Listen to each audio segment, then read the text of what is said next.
Cough, this is the brain storage area. Everyone drop your brains here for a moment. The protagonist, Air, has worked for Bazaar for decades only to be kicked out due to cost-cutting and efficiency improvements. The newly appointed 4 Heavenly Kings of Bazaar claimed that he was just the lowest-ranking soldier in the Demon King's army, with no notable lineage. Working diligently, he managed to become an assistant to the high-ranking 4 Heavenly Kings, but because he couldn't perform magic, he was deemed unfit to stay. Even though Air was chosen by the previous generation of the 4 Heavenly Kings, it didn't matter. It was like Liu Bei leaving a regent for a Du, only for the demon world's Adao to kick the regent out and try to manage on his own. No worries, kiddo. The neighboring hero team just got a new beast tamer.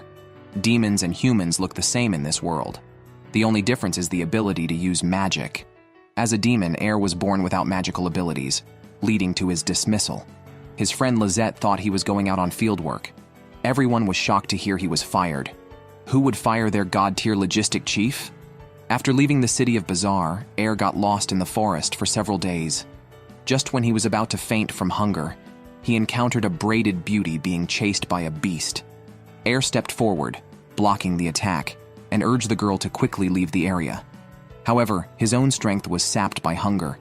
Any other demon could have turned the beast to charcoal with a simple spell, but Air couldn't even perform the basic fire magic and was knocked away by a punch due to his hunger. Using human-made weapons is a disgrace for demons, but Air couldn't care less at this point. Picking up a dagger from the ground, he didn't know how to pose, but mimicking a hero he once saw, he actually managed to finish the job. The girl was very grateful to Air, even comparing him to the previous generation of heroes. Air hesitated, wondering if it was appropriate for a demon to be like a hero. He didn't intend to continue interacting with humans, but the girl grabbed him, promising a treat of delicious food. Thus, Air was pulled back to the village and met the girl's parents. He then learned the girl's name was Marika. Knowing this was a human village, Air dared not reveal his identity. He explained that the boss's son took over, firing him, and he had been living in a dormitory and now had to wander. Marika was very upset. Air had definitely helped her and deserved a beating to that boss's son.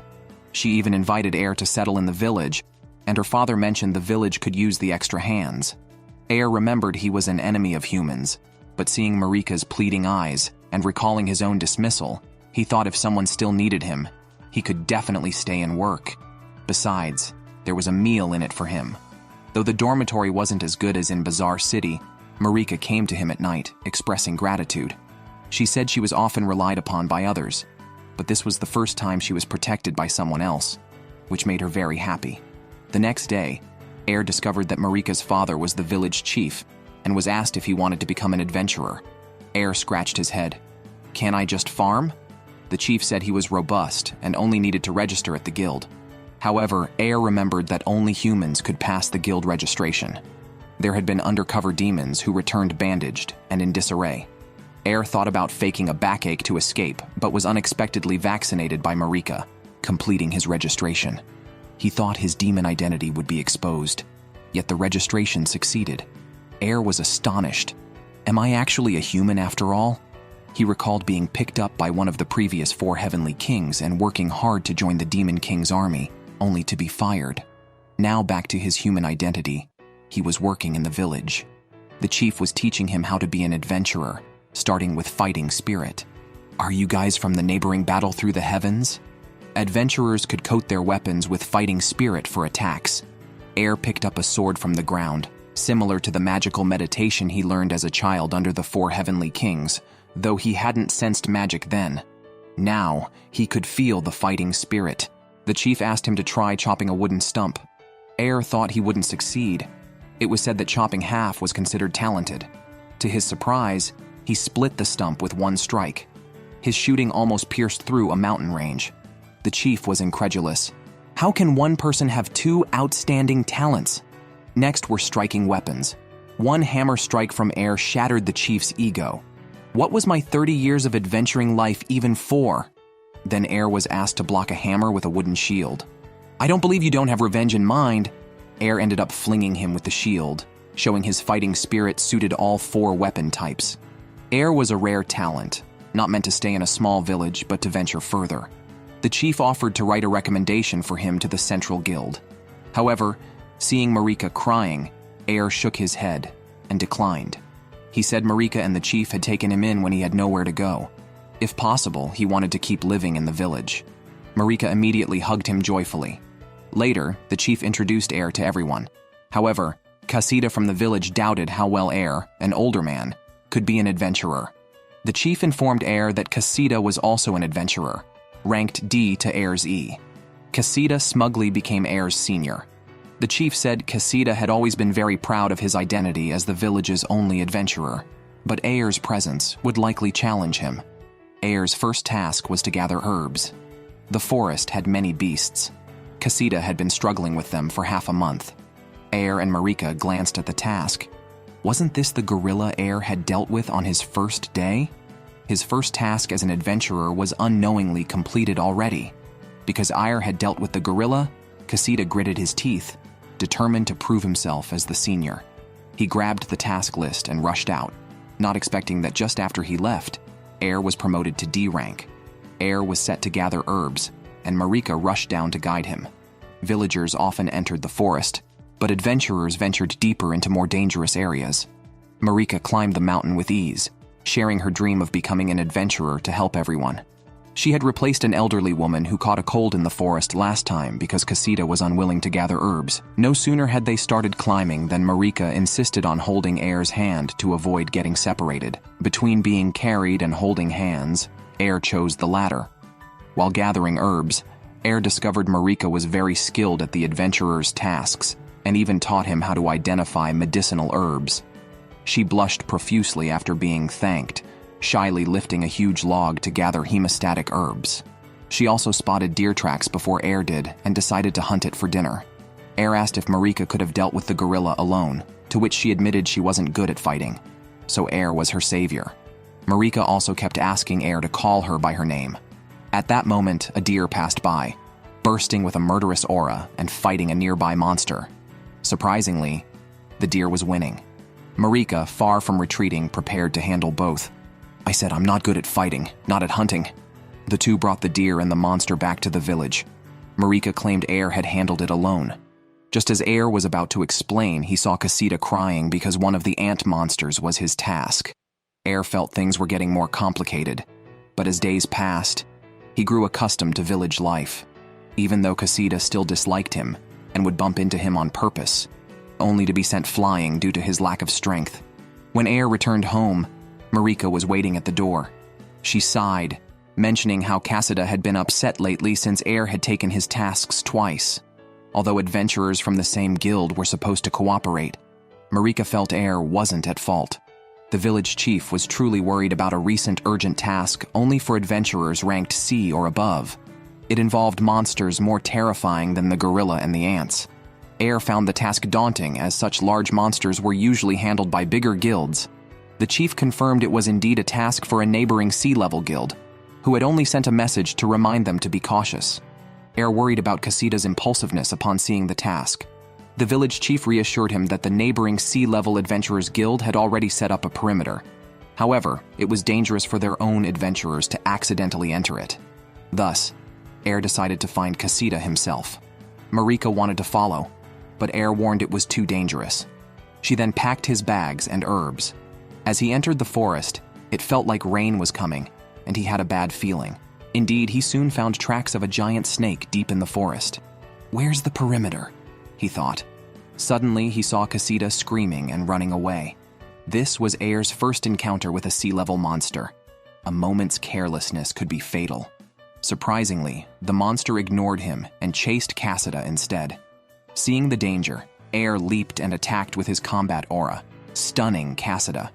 Not only that, Air managed to block the snake's counterattack, but his weapon cracked under the strain. The monster's shell was incredibly hard. Nonetheless, he quickly threw the broken pieces into the snake's wide-open mouth, piercing its brain. Casita was too scared to speak. As it began to rain, they took shelter under a tree. Air treated Casita's poisoned wound. Casita, even more upset, wondered if he was doomed. To his surprise, Air had brought an antidote, specially prepared by Marika, who had guessed the monster was venomous from the wanted poster. Air applied some hemostatic herbs he found nearby. Casita asked how he knew this, and Air explained that he learned it while gathering herbs, taught by Marika step by step. Moved by Air's reliability, Casita sobbed heavily. The next day, Casita decided to follow Air closely and learn from him, fighting by his side. Marika quickly blocked his view. Air sighed, having only recently been ousted from the Demon Lord's army. He wondered if the 4 heavenly kings were still battling the hero. Indeed, they were, and one Zebi had just lost to the hero. She claimed ignorance of the hero's new ally. Bazaar criticized her for not gathering intelligence, as scouting before battle was common sense. She blamed the new aide for insufficient scouting. Consequently, Bazaar fired the aide and planned to select a new one. Since Air's departure, they had changed aides several times. Another of the 4 heavenly kings suggested recalling Air, noting his dedication and tactical skills, and his attention to everyone's health. She recalled how Air had covered for her during her period of discomfort. Realizing his importance only after his departure, she believed Air should be called back for the victory of the Demon Lord's army. However, this would conflict with Bazaar, who strictly opposed Air's return. Since Air took on Casita as his apprentice, he hasn't been picked on anymore. However, Casita constantly clings to him, eager to show off new attack techniques and insisting on working together. What troubles Air more is Marika's growing enthusiasm. Her strength is so great that her several attacks almost fatally wounded him. After bandaging his wounds, Air asked the village chief why there were so many empty houses in the village. The chief was about to have Marika bring over a map when they realized no one was coming down, so Air went to find Marika. She was upset, fearing she might hurt Ayer due to her inability to control her strength. Ayer reassured her that it was just a minor accident, and Marika immediately rushed to get the map.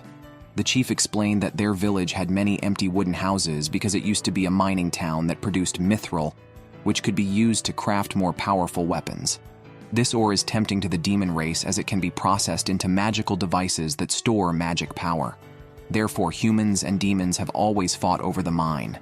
Originally, their entire village was a transit station for transporting mithril, bustling and prosperous until the demons seized the mine during the chief's childhood. The humans tried to resist but eventually failed and gave up, leading to the gradual abandonment of the village. The chief represents a generation that has seen the village go from prosperity to decline. Unbeknownst to him, Air had once worked in the mithril mines. He picked a day to visit and hoped to communicate with his former colleagues to see if some mithril could be diverted to help Marika's village. He wasn't sure if he still had influence, especially since he was no longer with the demon army and had to be careful not to get caught.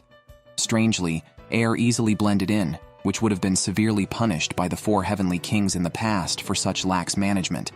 Oddly, there was no one in the mine at all. It wasn't until Air reached deep into the mine that a large group of mining elves emerged. Air was surprised but could accurately name each of the young elves. They joyfully rushed to him, lining up for him to pat their heads. It was here that Air learned about the consequences of his departure. The demon army had quadrupled their levies. Initially, Air thought the young elves had offended one of the 4 heavenly kings, but realized they never met. The weeping mining elves told him that things were best when he was in charge, as he was the only one who remembered all their names and had previously withdrawn station soldiers to save resources. If things continued this way, the mining elves would have to flee.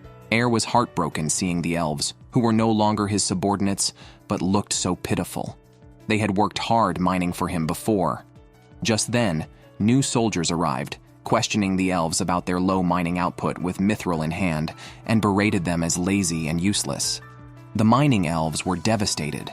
Quadrupling their output was impossible.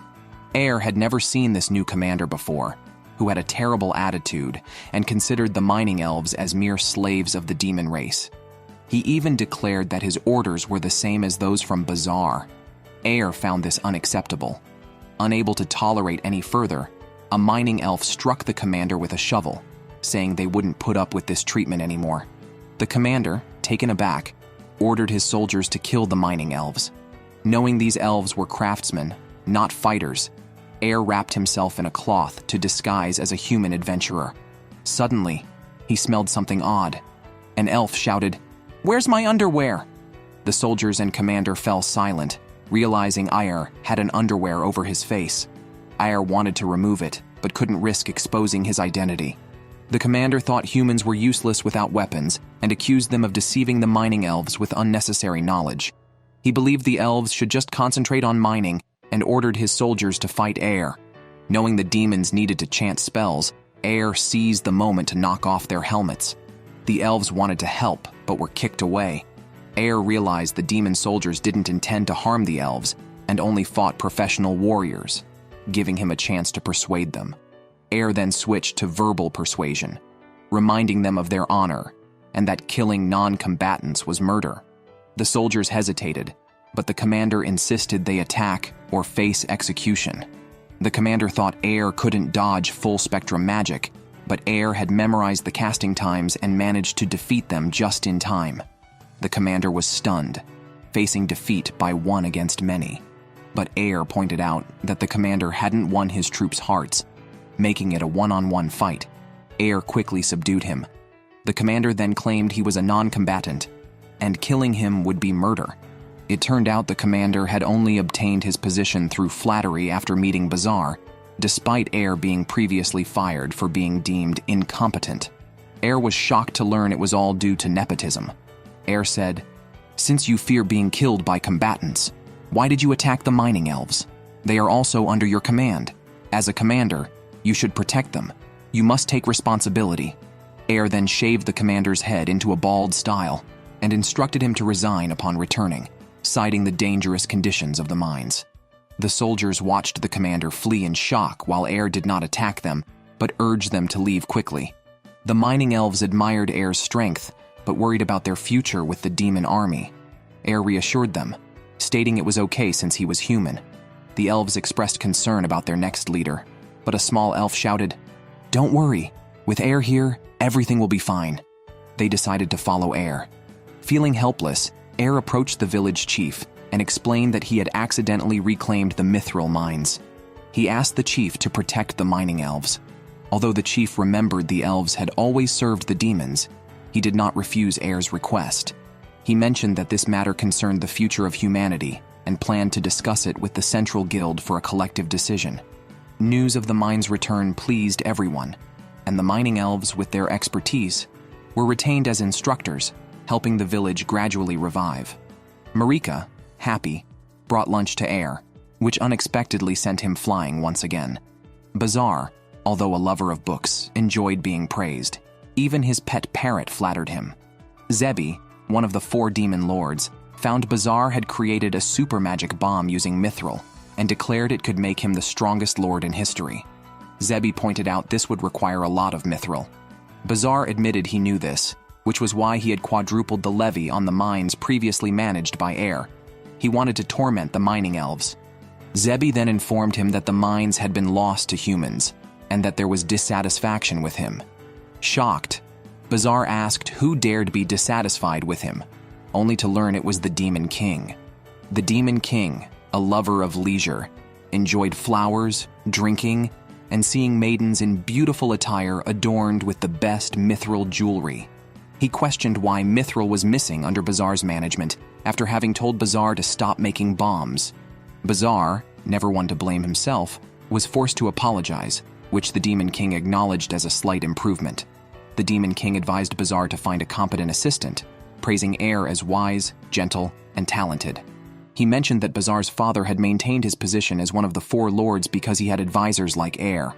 This made Bazaar feel insulted, and he was sent home to be confined. The Demon King was curious to see how Bazaar would manage without Air. The village prospered again, and Marika secretly confessed her love to Air daily. She even fantasized about their future children seeing the thriving village and promised to never neglect her husband even with children. Air, oblivious, wondered why she was telling him this. He hadn't realized her feelings as he was distracted by a nearby argument and quickly went to mediate. It turned out Cassida was arguing with some new adventurers who mocked the villagers as worthless. Cassida defended her big brother fiercely. The adventurers, noticing Air was only a D-grade adventurer, claimed their success in reclaiming the mine was just luck, and suggested they take over the mine while the villagers did menial tasks. They even told Air to put Cassida on a leash. Air, usually mild-mannered, responded with cold sarcasm. He revealed that these adventurers had failed to hunt a C-grade monster, which then fled to the village. And it was Quesada who first spotted it. He declared Quesada was far from a failure. Quesada covered her mouth, impressed, and then roared that it was Air who had killed the C-grade monster, demanding they thank him for dealing with the aftermath. To Air's surprise, rather than anger, the discussion resumed among the adventurers, shocked that Air had single-handedly defeated the monster. Although Air modestly claimed it was a close call, to everyone else, defeating a C-grade monster alone was akin to an A-grade adventurer. Thus, they celebrated Air's feat. He later learned that the troublemakers were the same team assigned to hunt the C-grade monster, but clearly, they dared not trouble him further. Upon hearing someone had disrespected Air, Marika was ready to handle them herself. The village chief understood that adventurers prove themselves by their levels, but Marika couldn't tolerate any disrespect towards her future husband. Air was startled by her declaration, but she shyly ran off. A drunk Quesada distracted Air, discussing the village's revival. When the village chief heard Air call him old man, he promptly entrusted his daughter's care to Air, leaving Air stunned and suggesting they focus on the village revival instead. The next day, representatives from the Central Guild approached Air, noting the mine elves were wary of everyone but him. They asked if he would help negotiate, curious how he had earned their trust. Air mentioned he had saved the elves, and the guild representatives said even if negotiations failed, they still needed the elves' help to mine. They were keen on succeeding, so Air agreed to help. Then the central officials saw Air persuade the mine elves with just a few words. Upon arriving at the mine, Air encountered the neighboring adventurer team.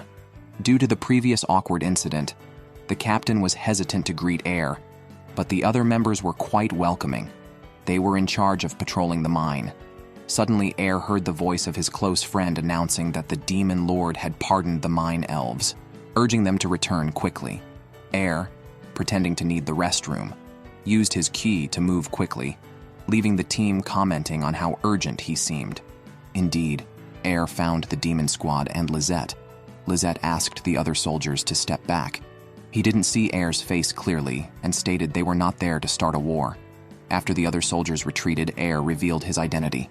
Lizette immediately dropped the magic and hugged Air tightly, expressing his worry during Air's absence and how hard their lives had been since then. Air felt this was a proper hug, not one that sent him flying. Wait, why does Air look so perplexed? Lizette asked him what had happened recently, and if Air hadn't sought him out because of the day he was fired and Lizette had made sarcastic comments. Lizette quickly clarified that he didn't mean to offend and was just joking, not realizing Air had been suddenly fired. But Air was very important to him as... what exactly? He urged Air to clarify, threatening to start making wild guesses otherwise. Air knew Lizette tended to overthink. He reassured him that the comments hadn't hurt him and revealed his human identity. Lizette was both shocked and somewhat expected it. His presence was also because of Air. After Air left, the Demon Lord's court was in chaos, far different from when he was in charge. They tried to tactfully convey the foolish orders of Bazaar, the young master, and made the utmost effort to retain the mine. However, with the mine lost, Bazaar's leadership led to widespread discontent, and he was even scolded by the Demon Lord himself, resulting in erratic temper outbursts and an order not to interfere with the mine anymore. Lizette was actually there with the Demon Lord's permission, aiming to reconcile with the mine elves and show other sub-races that they were valued by the Demon Lord. Air noted that Lizette was reliable as always. Unexpectedly, Lizette then asked if Air wanted to return to the demon army. Air reminded him he was human, to which Lizette offered to keep it a secret. Air explained he was dismissed by the upper echelons. Lizette revealed that one of the 4 great generals, Dorothy, had always hoped for Air's return and was secretly searching for him. Despite their different races, he always considered Air as Lizette and hoped he would rejoin the demon army. Air apologized, explaining that after being fired, he had gained new recognition and planned to stay here.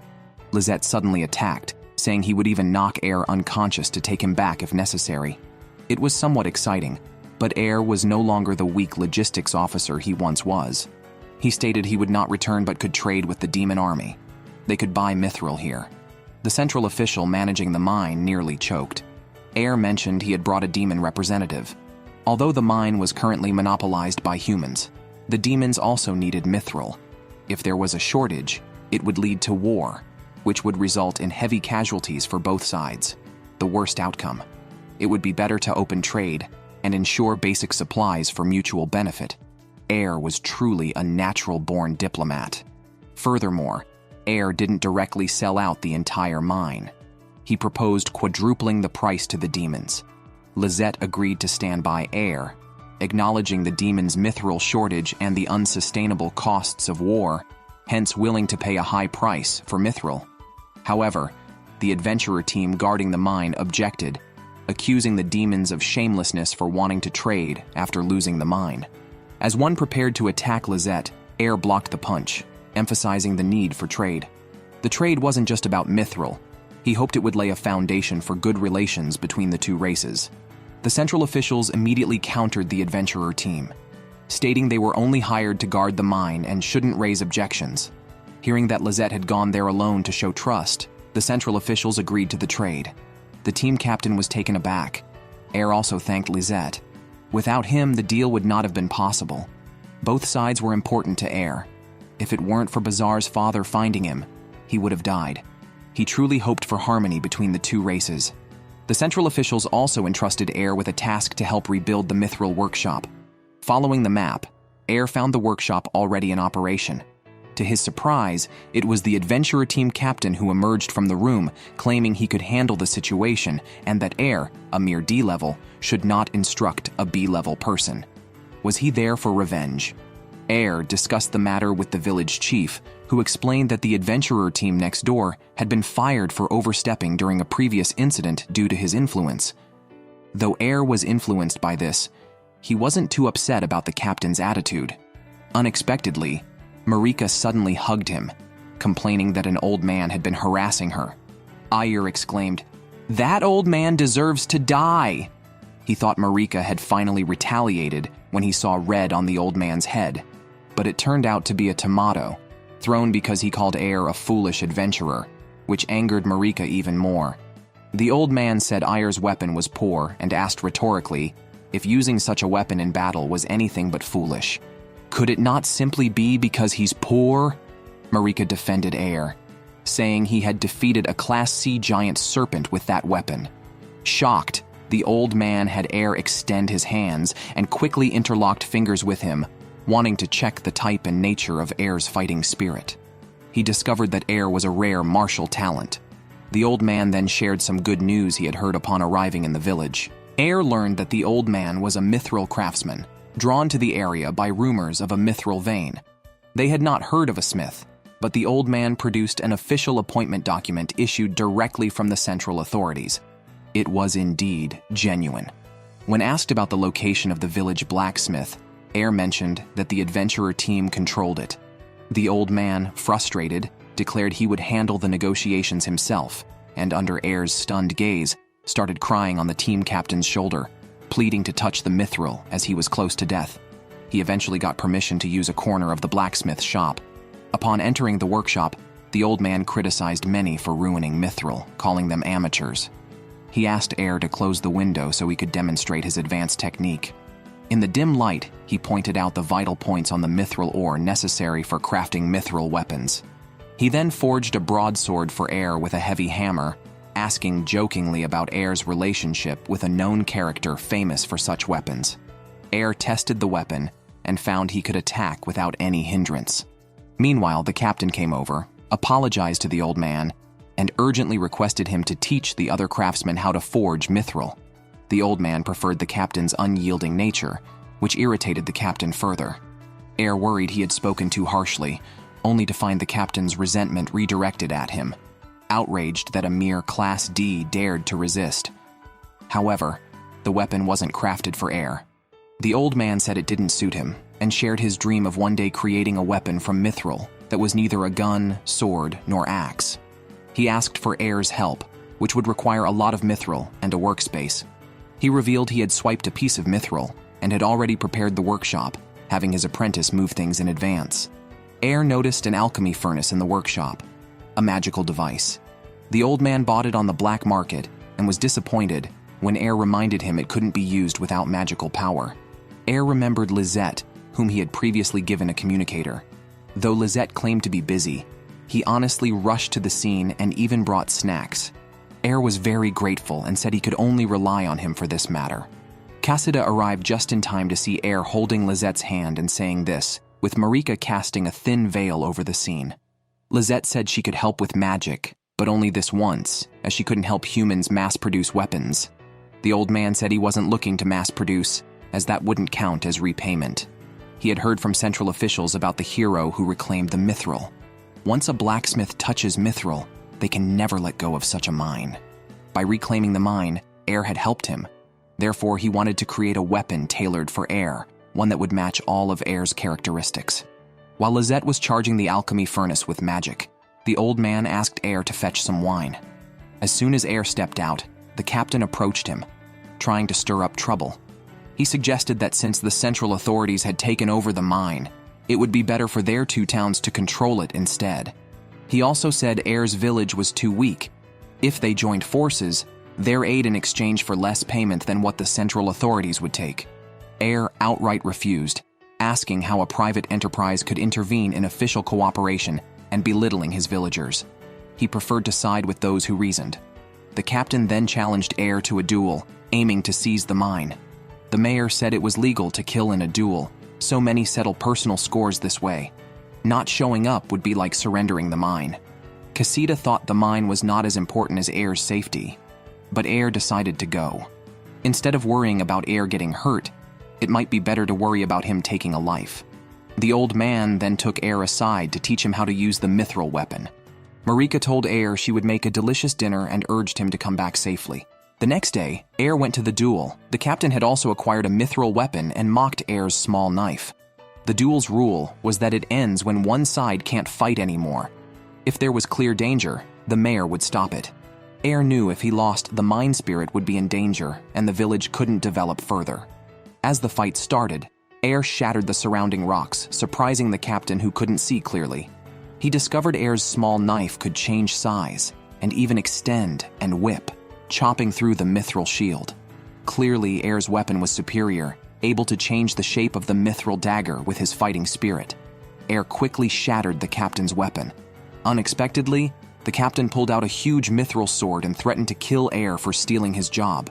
Air had no choice but to help as his friend's well-being was at stake. He swiftly turned his weapon into a whip and shattered the giant sword with a single strike. The whirlwind kicked up dust, blinding everyone. "What were you all worried about?" he exclaimed. "Wasn't that an easy win?" Air himself was exhausted, but luckily Marika caught him just in time. Later, the central officials apologized to Air, who wasn't very angry, but insisted on deciding the punishment himself. He tasked the captain and his team with building houses, noting that both parties were just fighting for their village's best interest, and there was no need for a deadly conflict. Previously, a political officer, Air knew the importance of winning people's hearts. The central officials appreciated him and asked if he wanted to develop his career at the Central Guild.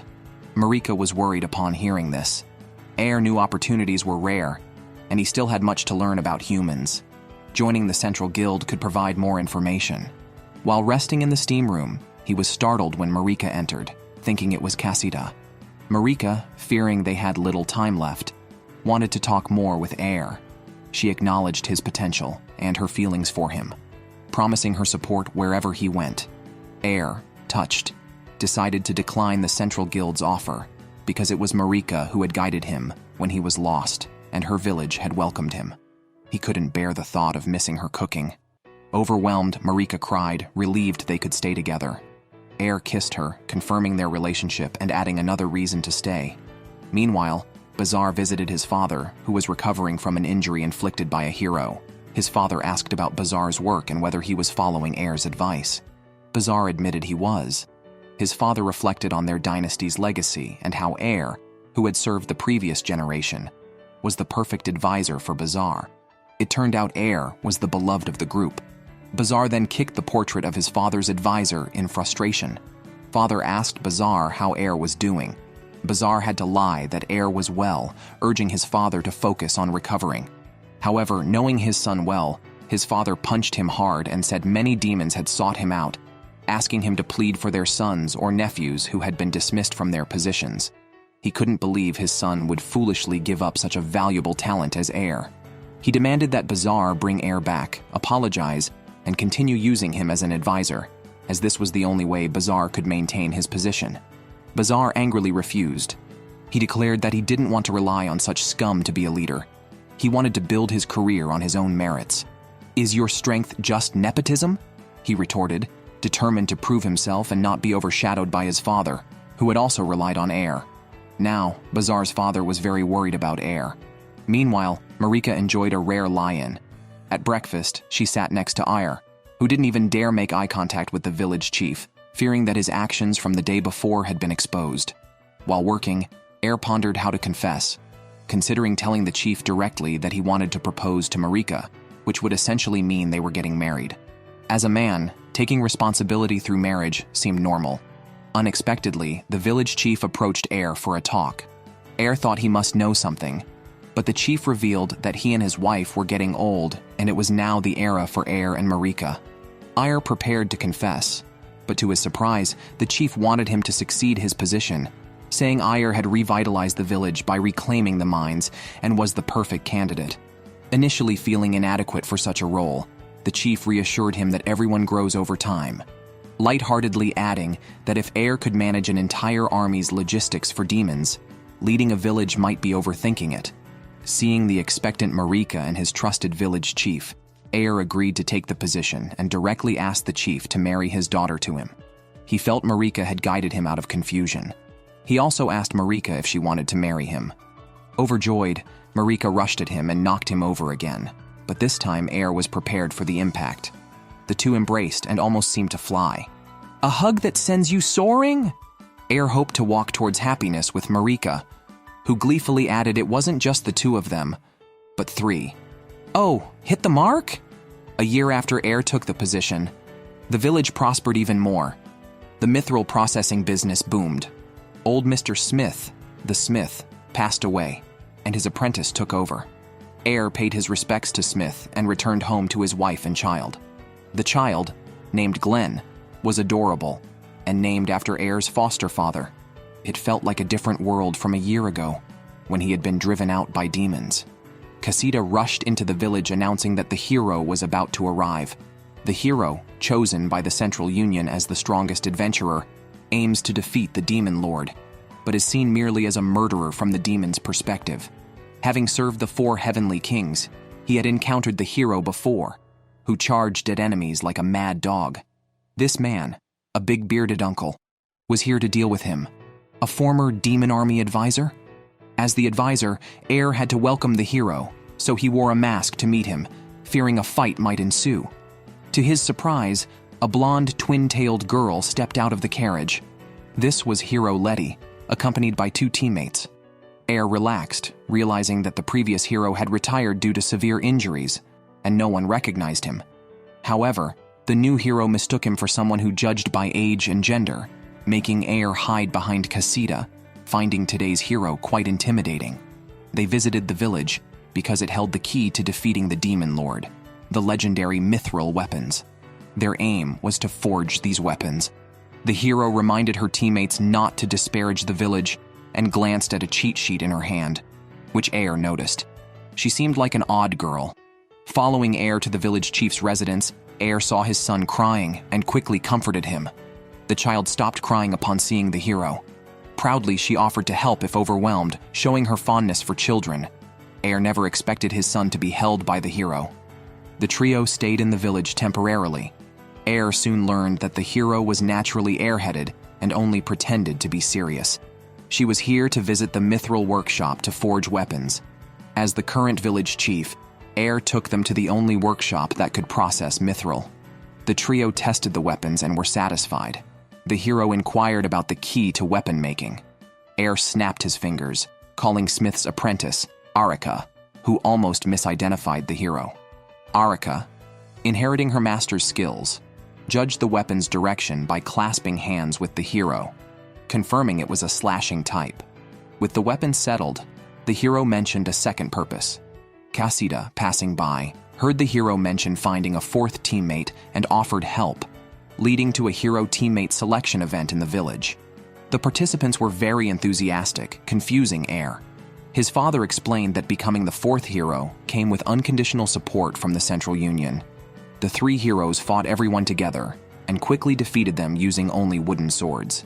Just when the hero thought she hadn't found the last teammate yet, Casita suddenly shot an arrow from a tree. The hero dodged skillfully and acknowledged Casita's skill. However, Casita could also remotely control the fallen arrow. Air realized the hero was serious when he threw an apple from a distance to interrupt the attack. Even her teammates complained about her suddenly using that frightening move. She was unintentionally influenced by Casita's fighting spirit, but her attention shifted to Air. Casita felt unworthy to be Air's subordinate.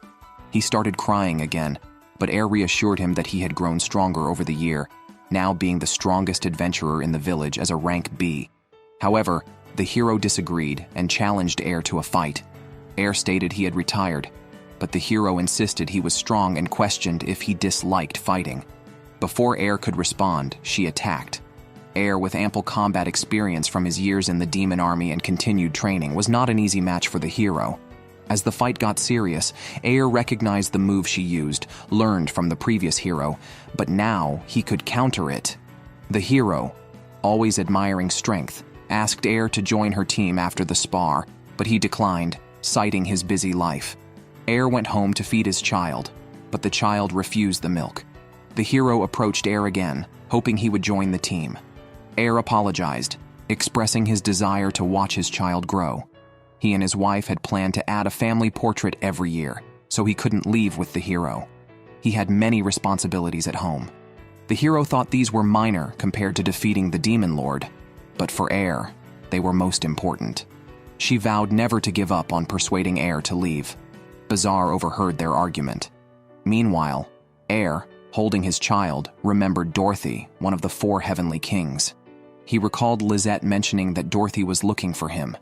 He remembered seeing demon children playing in the streets when he and Dorothy went shopping. Their goal simple: to protect the children from invaders, be they human or demon. Air couldn't join the hero's team and oppose the demon army. The next day, the hero and her teammates secretly observed Air, curious if he had responsibilities more important than defeating the demon lord.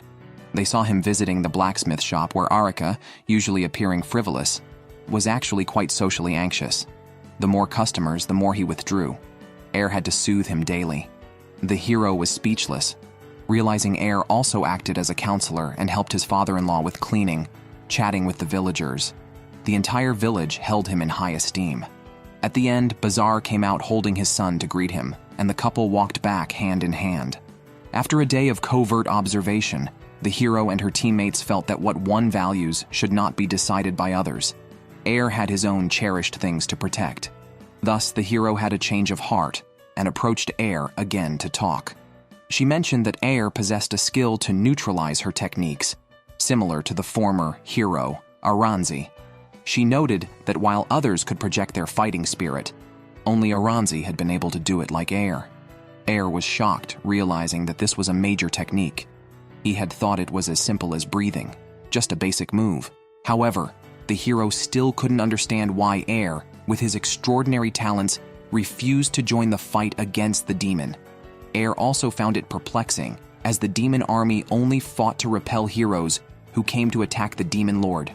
If the heroes didn't attack, there would be no war. But the hero mentioned that the demons had driven the former hero, Aranzi, to madness. Aranzi had once told her not to end up like him. Initially, he had a wife and child, and lived happily until the day he lost everything. One of the four heavenly kings, the Water King, attacked, hurting his wife and child. Although he avenged them, he couldn't even recover his son's body. He felt such painful memories should not be inflicted on anyone else. Thus, he urged the current hero to fight hard to prevent others from suffering the loss of their families like he did. Air mentioned that he had fought with demon soldiers from the Mithril Mountains, who also didn't wish to harm non-combatants. The demon troops would also return here to seek forgiveness from the demi-human tribes. In his view, both races fought to protect their companions, so he didn't want to see either side initiate conflict as they both had families and friends. The hero said Air was too kind and didn't want to drag him into the war. However, she wished to learn Air's stable mindset and requested him to be her mentor, acknowledging him as the strongest she had encountered aside from the previous hero. Air initially didn't want to train the hero, but he thought if he could keep the hero in a safe zone, it might help prevent the prolonged war. So, he agreed to assist her. At this time, Dorothy was still searching for Air. She wondered why Zebby wasn't around and wanted Zebby to help her find Air, unaware that Air was meeting Lizette. Zebby had discovered Air because he was following Lizette. Lizette was particularly fond of Air's child. He knew the hero was nearby but had come only after hearing she was out. Air noticed that Lizette had earned a new medal because he had secured the rights to purchase mithril, now ranking equally with the 4 heavenly kings. Previously, there was no special office of Special Affairs Officer. It was created because of the significant work Air had done as an aide. Zebby commented that Lizette's remarks were mocking the 4 heavenly kings for being ineffective, showing rather clear self-awareness. Air complained about having too many unusual visitors in the village. Zebby, having not reported in a while, intentionally embarrassed him. Lizette was so embarrassed that she told Air not to stare at her. "What strange play are you all engaging in?" At that moment, Bazaar returned. Initially, she courteously went to pour tea, but overheard Zebby claiming her husband was incompetent. Bazaar instantly flew into a rage, frightening Air into urgently stating that this was an important guest. Zebby then noticed a bottle cap had pierced the wall, which left her trembling and obediently sitting on a stool. Air asked why she had come to see him. Zebby explained she was passing by and wanted to inquire about mithril, a task usually managed by Lizette. However, Lizette refused to divulge any details, prompting Zebby to follow her secretly. Air didn't blame Lizette since Zebby, skilled in wind magic, had intentionally hidden her tracks. Upon arrival, Zebby demanded all the mithril, to which Air flatly refused, questioning, "You're not even my boss anymore. What are you saying?" Moreover, Lizette had negotiated the deal with sincerity and determination. As Zebby was about to explode, Bazaar appeared behind Air. Facing his murderous gaze, Zebby's legs trembled. Air took her outside to talk. Zebby thought to herself, "You dare defy me, I'll attack you!" But she nearly got instantly defeated by Air. Air kept Lizette out of it. Facing the 4 heavenly kings would complicate his future. Even after losing, Zebby furiously claimed, "This doesn't count," and continued to fight without conceding, accusing Air of letting his demon wife bully her. Seeing Air's refusal to hand over the mithril, Zebby threatened to level the entire village. Air then unleashed a dragon-like power from the hero, draining Zebby's magic. As she was about to crash, Air rushed to catch her. Lizette created a river to catch them both. Zebby sobbed loudly, feeling bullied, and planned to complain to Air's wife because Air accidentally tore her skirt while catching her. To apologize, Air agreed to sell the mithril. After seeing the price, Zebby agreed, but insisted the details about the village and Lizette be kept secret. She also decided to commission a weapon like Air's. Air said an exact replica was unlikely, but suggested she could have one custom-made by Erica. Lizette reminded him that the hero was returning soon, so Air had Erica keep Zebby busy while he rushed to the village entrance and diverted the hero's party to training. He planned to use this opportunity to send Zebby and her companions away while they were occupied. Just as Zebby arrived at Erica's, she found the socially anxious Erica transformed into a top salesperson. With a handsome face, Erica successfully persuaded Zebby to buy a bunch of items. Meanwhile, the hero, after swinging his sword 10,000 times, was ready for a bath.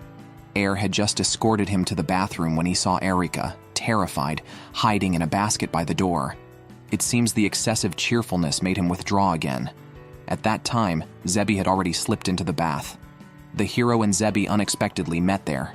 Air, hearing their voices from the doorway, rushed in to stop them, but ended up getting slapped and sent flying out of the bathroom. Bazaar suggested they eat first, though his tone hinted at murderous intent. The hero and Zebby questioned Air about the situation. Air confessed that he was a human raised by demons. Bazaar had learned the truth after their engagement, but it didn't change anything for her family. Bazaar valued him for who he was, regardless of his past as human or demon. The hero said she understood Air's past, but as a demon, Zebby shouldn't stay there. As an argument was about to break out between them, Bazaar intervened. Why don't you two just go outside and fight it out? Both agreed it was a good idea. Air said he would referee and insisted that neither should aim to kill, not taking sides but not wanting to see anyone get hurt. Zebi initially resisted this condition, but Air and Bazaar cheerfully mentioned canceling the mithril and stew, which quickly made her relent. The two agreed to duel the next morning. They even started competing discreetly during dinner and planned to take a relaxing bath before going to sleep. Air mentioned that Arika had a bathtub. So, in the middle of the night, Arika was ambushed by the two women. "Help me! Save me!" cried the socially anxious Arika. The next morning, Air arrived at the duel site to find poor Arika being manipulated by the two women. They revealed that the duel was to see who could get Erika's mithril weapon first. Erika was terrified and clung to Air when he arrived, looking very aggrieved. Air was shocked. "You made Erika, who struggles to communicate, work all night?" Now both had their weapons, but only Arika was hurt. The two immediately began fighting. Bazaar arrived with lunch for the children and asked how the fight was going. Air said it seemed evenly matched. Indeed, the fight was fierce and undecided. The hero's teammate set up a shield to watch the fight, but her shield was also struggling. Air glanced and created a similar shield. At that moment, Air's son woke up and, seeing the hero, struggled and darted out. The two fighters immediately stopped as a piece of the freshly cut stone wall fell towards the child. Air rushed over and embraced his son. The hero stood in front of Air, but she didn't anticipate that Zebi was even faster. Zebi quickly sliced the falling stone into pieces. Seeing the child was safe, both sighed in relief. Bazaar then realized her son thought the two were playing with him. At this moment, the hero and Zebi exchanged glances and simultaneously smiled, calling off the duel. They knew neither would harm a child, as their attacks lacked lethal intent. Surprisingly, they became close friends. Bazaar remarked that this might be the scene Air wanted to see. Air nodded, desiring harmony between humans and demons. The hero and Zebi became friends through their fight. Unexpectedly, the next day, Air heard troubling news. The former hero, Aranzi, visited the village to see his apprentice. Air warned Zebi that Aranzi had been struck by a powerful spell from Bazaar's father, leaving only a wound. Zebi was immediately alarmed. Aranzi was known to Air as a demon slayer, yet he was exceptionally kind to his own kind. He hadn't recognized Zebi yet and had shaken her hand. Air advised Zebi to leave the village soon and use magic from afar, as Aranzi could sense magical power. Zebi found him quite personable, so she was unconcerned. Aranzi came not only to visit his apprentice but also to recover from his wound and teach the hero more combat techniques. Air thought this was a good chance for Zebi to escape. Casita followed without hesitation. With the two heroes competing ahead, Casita just stared eagerly at Air, only focusing after being reminded. The hero was no match for Aranzi, who gave her tips while signing autographs. Learning that the hero was trained by Air, Aranzi suggested a sparring match with Air. Modestly, Air said he had retired.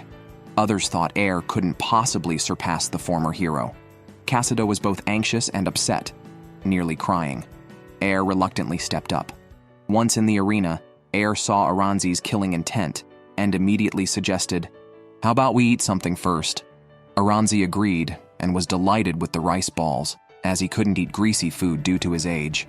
It had been a long time since he had someone else's homemade lunch. This reminded Air of what the hero had said about Aranzi's past. Meanwhile, Zebi was secretly observing Aranzi, finding him not at all frightening. She had promised Air to leave and was indeed planning to go back when suddenly a sheet flew out. Zebi instinctively caught it with magic. Aranzi suddenly stood up, drew his weapon and threw it towards the source of the magic, pinning Zebi on the spot. Seeing Aranzi, Zebi trembled. Luckily, Air arrived just in time. Although this wasn't Air's first encounter with Aranzi, previously his foster father had always been there to support him. Immediately, Aranzi began fighting with Air. Amidst the chaos, Air rescued Zebi and held back the hero and Casita from intervening. Aranzi managed to break through the defenses with just a stick and noticed that Air possessed 4 types of battle energy. He even invited Air to join him in a campaign against the demons, but Air refused. Aranzi then used dragon battle energy, but didn't expect Air to do the same. However, Air wasn't as strong and had to rely on his defenses. Aranzi realized Air didn't want to fight. The hero wanted to stop her master, but was also stunned. Aranzi asked Air why he was protecting demons. Air replied it wasn't about race. He simply didn't want to see anyone hurt. Aranzi mentioned the eternal conflict between the two races and questioned how Air planned to protect them. Could it be he aimed for world peace? Air said if necessary, that would be his goal. He just didn't want to see anyone suffer and understood Aranzi's pain, knowing his family background. For him, Zebi was also important. Zebi was moved to tears by this. Air revealed that he was raised by demons. Meanwhile, Air's foster father went to meet the Demon King. In his eyes, the Demon King appeared as a giant, terrifying dragon, reflecting the strength of those who saw him. The foster father asked the Demon King to remove Bazaar from his position as one of the 4 heavenly kings due to his mistakes and disappearance for a year, neglecting his duties. Now the responsibilities of the 4 heavenly kings were barely being managed by Dorothy alone, even if it meant ruining his own son's future. He had to do it for the sake of the demon army. The Demon King said the foster father was doing this for himself, valuing Air more than his own son, as he had personally found and raised Air. Originally, the Water King died at the hands of the hero, leaving a trump card to defeat the hero with his last breath. He hoped that his victory would be recognized worldwide as brought by the Water King. It was then in the forest that the foster father found Air as a baby. To him, both Bazaar and Air were his important children.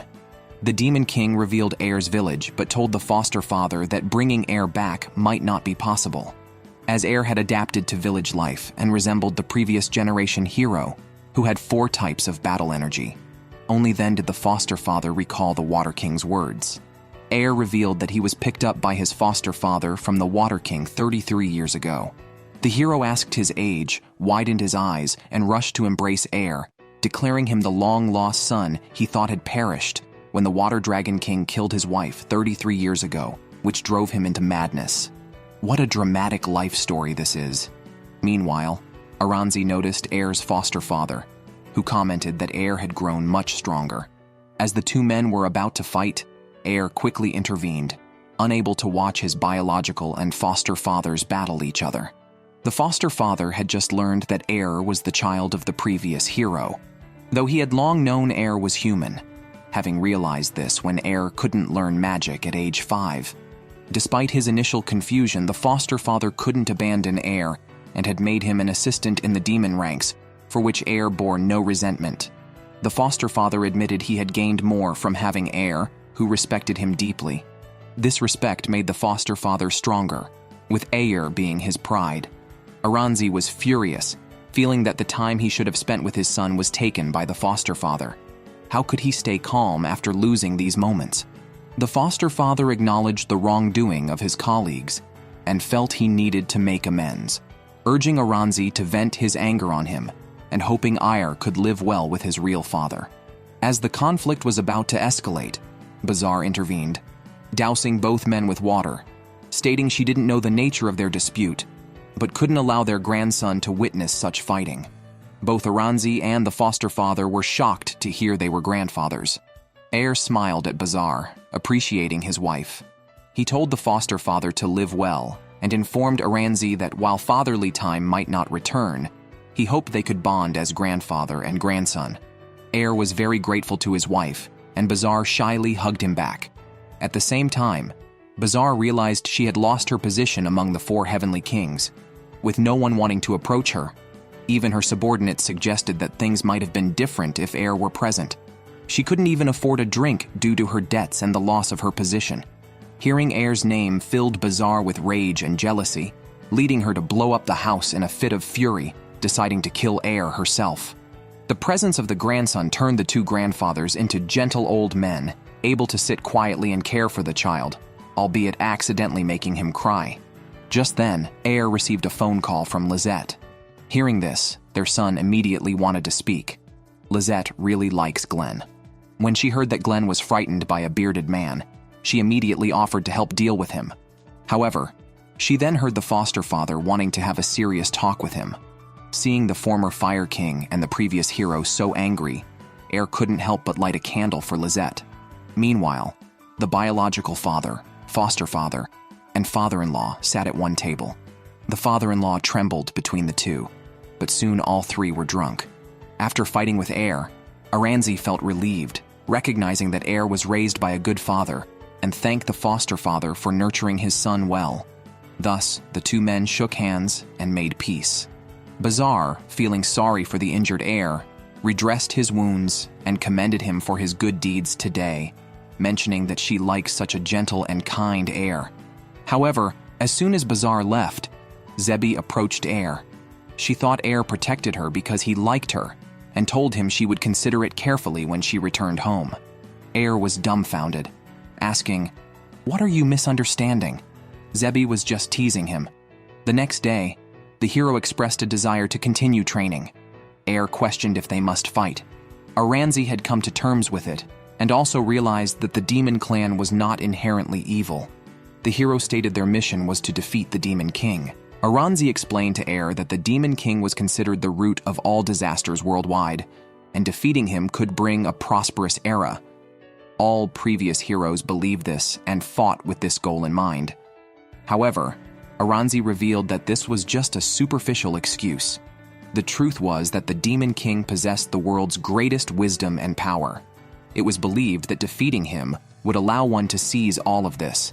The Central Union desired this to evolve humanity into a higher species. For instance, magic was initially a gift from the first Demon King to the demons. Defeating the Demon King might allow humans to gain magic. Aranzi questioned the foster father about the actual situation. The foster father explained that during ancient times, the Demon King bestowed magic, and indeed there was such a legend among the demons. However, they dared not question the Demon King, who has always been the original one, likely immortal, far beyond human comprehension. Aranzi told the hero to continue or give up as she wished. Many people struggled to persist after learning the truth, but the hero said that even if she gave up, the war would not stop. Thus, she decided to continue fighting the Demon King, wanting to witness everything personally, and then make a judgment. Air thought finding his own answers would be better, but just then, the team was suddenly informed that a mithril vein had been attacked by a monster. Thus, Air asked Zebi to transport them to the vein. Upon arrival, they saw a huge black dragon that had set the mountains on fire. They rescued the injured, but learned that vein sprites were trapped inside. Air immediately declared he would rescue the vein sprites, with the foster father and Aranzi deciding to stay back to fend off the monsters. Aranzi decided to accompany Air. At that moment, the foster father seemed to recognize the monster. The hero's team had already drawn their swords and charged, but the three were no match for the black dragon. Then, the foster father took action. Air and Aranzi found the vein sprites in the mountains. They were about to rescue them, but the black dragon kept roaring behind them. So, Air and Aranzi teamed up to attack it. The dragon winced in pain from the attack, initially targeting Air, but then Air reached out his hand, and after sniffing it, the black dragon turned and flew away. Air always felt a nostalgic sense about it. Suddenly, the foster father announced he needed to return to the Demon King's castle and took Zebi with him. Air rescued the trapped vein sprites, who hailed him as a savior. However, Air blamed himself for not saving everyone. Aranzi told him that as a leader, one must sometimes rely on others' strength. At that time, Cassida and others came to deliver supplies. Air heard that a public official was missing and immediately went with the sprites to find them. The foster father returned to the Demon King's castle and immediately confronted Bazaar, asking if he had entered the secret chamber. Bazaar recalled his father's teachings. Zebi then learned that the so-called secret chamber was a room deep within the Demon King's castle, where all forbidden spells developed over the ages were stored. These spells were powerful but harmful, including one that could control monsters. The foster father sensed Bazaar's magic on the black dragon at the mine. He finally understood what his son had been doing during his year of travel. He couldn't grasp why his son, despite having a good magical talent unlike Air, always wasted his abilities. Unfortunately, his son only listened to bad advice. Bazaar mentioned that he had been mingling with human heroes. The foster father noticed his son had used mental magic, which erodes the body and spirit, gradually blurring consciousness. He felt Bazaar, as one of the 4 heavenly kings, had recklessly used a forbidden spell, putting his people in danger. He no longer deserved to be one of the 4 heavenly kings. However, Bazaar did not attack his father. Instead, he summoned the Black Dragon, preparing to eliminate both heroes and heir. Zebi from behind urged him, reminding that the former heroes were formidable and not to act rashly. Meanwhile, heir was searching for the missing official and encountered the Will of the Vane, which seemed to be friends with the Black Dragon and was also looking for heir. It said the Black Dragon had suffered a mental assault from a spellcaster and asked heir to give up part of his body. Heir drew his mithril weapon, which the Will admired for its craftsmanship. It then lifted some restrictions on the mithril, telling heir that he was the Great Lord's long-awaited dream. As the Will of the Veins and the Earth, it informed heir that his village would soon become a battleground, then disappeared. They found the missing public official. Heir received a call from his foster father who said that Bazaar was controlling the Black Dragon. Heir mentioned that he felt a familiar presence, which now made sense. The foster father explained that Bazaar intended to use the 4 divine beasts to kill the heroes, but was actually targeting heir to seek revenge and destroy his village. Heir rushed back home, having already instructed the villagers to take refuge. He wore the armor and ring made by Bazaar. At the village entrance, Heir encountered Bazaar and the Black Dragon. Now, the dragon could use life-draining magic. Aranzi estimated that its strength could rival the previous Fire King. Bazaar, noticing Heir's wedding ring, said his timing was perfect and asked if Heir had fallen as an adult. He reminisced that falls hurt more when no one cares as you grow up. Bazaar threatened to destroy the village and kill Heir's loved one. Heir had promised his foster father to look after Bazaar, but he would fight fiercely to protect his family. Heir left the dragon to Aranzi's group and led Bazaar away, offering to open a free trade zone later if Bazaar was upset about the mining dispute. This was when Bazaar learned that the theft was his doing, but his hatred for Heir was not due to this. He said it was all for his dream to stop the human-demon war by killing the heroes, surpass his conformist father, and become the strongest of the 4 heavenly kings. Heir naturally opposed him. Bazaar, a genius magician who used forbidden spells, had greatly increased his power. He said he had spent the past year finding the strongest spells and capturing the Black Dragon to fulfill his dream. Unexpectedly, Heir praised his diligence. He said Bazaar was the most talented and hard-working magician he knew, but strangely single-minded, often ignoring his surroundings. Heir had intended to be Bazaar's guide. Bazaar, enraged, launched an attack at Heir, which Heir instinctively blocked. Thus, Bazaar resorted to using the move he had planned for the heroes. Cassida had also grown stronger. Aranzi, now retired from heroics, was surprised to return to battle alongside an enemy. Yet, he felt more like a hero now than ever before. Both Aranzi and the foster father were strong enough to handle the Black Dragon without much difficulty. Bazaar lost control and even grew dragon horns and a tail. He told Heir that unlike him, who knew no magic and was useless, he had everything. Immediately, Bazaar used his father's ultimate technique. However, Heir drew a 40-meter sword. The clash of light waves made the battle terrifying to the onlookers. Yet, Bazaar blocked the attack, although the forbidden spell further corrupted his body, making him look like a beast. He then knocked Heir away. Heir urged him to stop, as it would only upset their foster father more. As they faced each other, Heir saw Bazaar's memories of his father through his eyes. Bazaar had always admired his father, who was often away due to his duties as one of the 4 heavenly kings. Bazaar spent his days at home waiting to meet his father. However, when Bazaar was 10, his father brought Heir home and asked Bazaar to call him brother. While Bazaar rarely saw his father, Heir was always with him. Initially, Bazaar was just envious and told his mother he wanted to join the Demon Lord's army to help his father. However, his mother insisted he attend the Magic Academy. He promised to be the top student in exchange for a wish, but his mother said to discuss it after he succeeded. Ultimately, Bazaar graduated top of his class and joined the Demon Lord's army, thinking his mother would be proud. Instead, she coldly said he was also leaving her, so Bazaar could not afford to lose, not knowing Heir's true identity and possibly assuming, like his mother, that Heir was his father's illegitimate child.